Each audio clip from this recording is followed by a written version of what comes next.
Simquin Audios.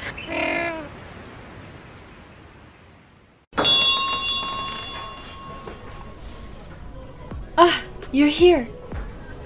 It's nice to meet you. I'm Scylla. Thank you for meeting me today. I know the professor just handed out the assignment today, but I would really like to get ahead of it. You know, before procrastination grabs a hold of me, like it always does. Anyway, so what topic were you thinking about doing research on for the project? Greek mythology? Ah! It's such a good thing we got chosen to do the project together then. I'm a huge Greek mythology fan. I know most myths by heart. And let me tell you, some of those myths are pretty messed up. So, did you have a specific myth in mind, or do you want me to tell you about, you know, any of the gods or goddesses, or like, any of the heroes in Greek mythology first?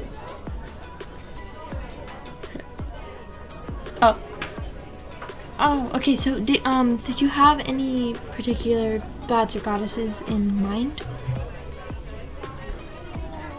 Ah, Persephone, Aphrodite, Poseidon, Zeus, Hades, and Selene. Okay, let's start out with Aphrodite. She's one of the most popular goddesses, at least like in pop culture. Anyway.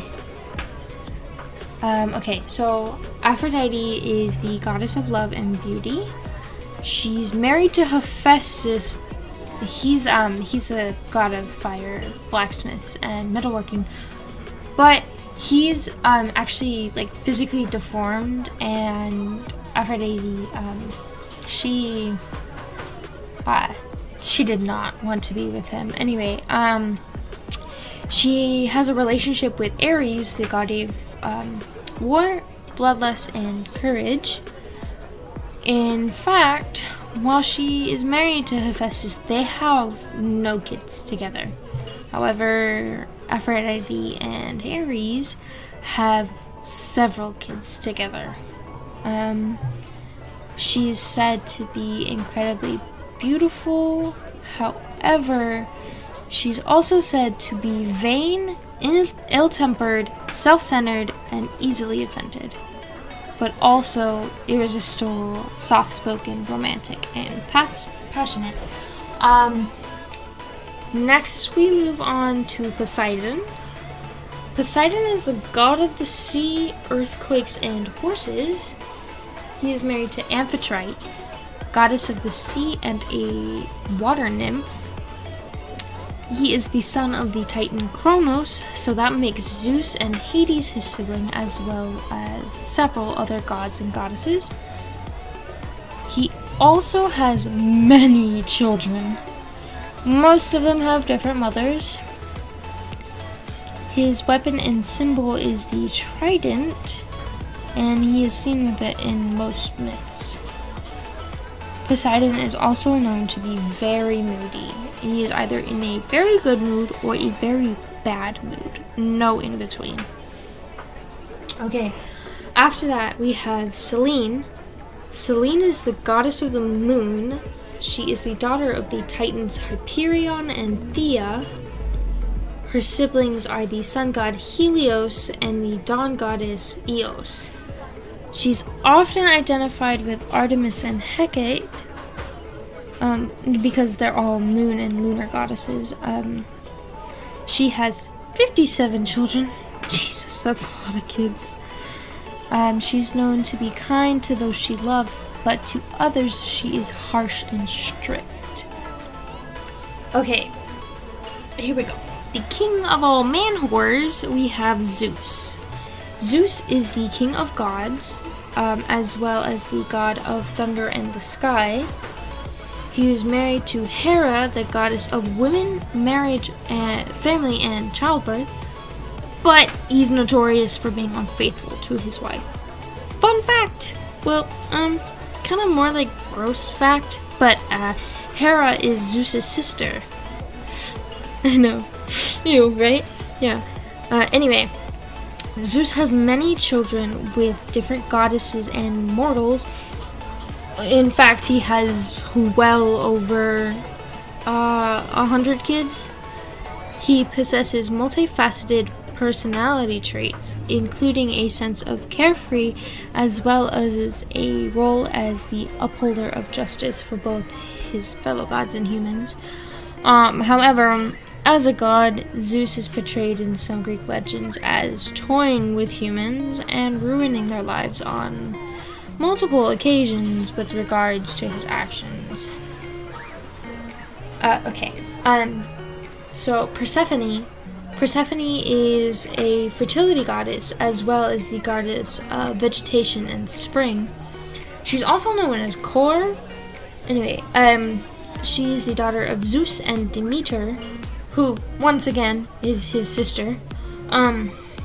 Persephone is married to her uncle Hades, which is gross, but the gods are kind of messed up. Anyway,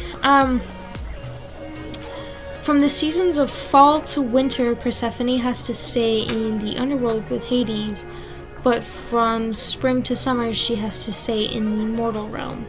She has 4 kids with Hades, but her personality is said to be friendly, graceful, just, but vengeful. So don't cross her. And last but not least, we have Hades. Hades is the god of the dead and king of the underworld. His wife is Persephone, and they have 4 kids together.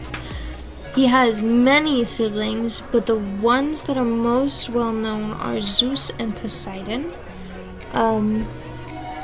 He has a dog named Cerberus, who is a 3-headed dog that guards the underworld.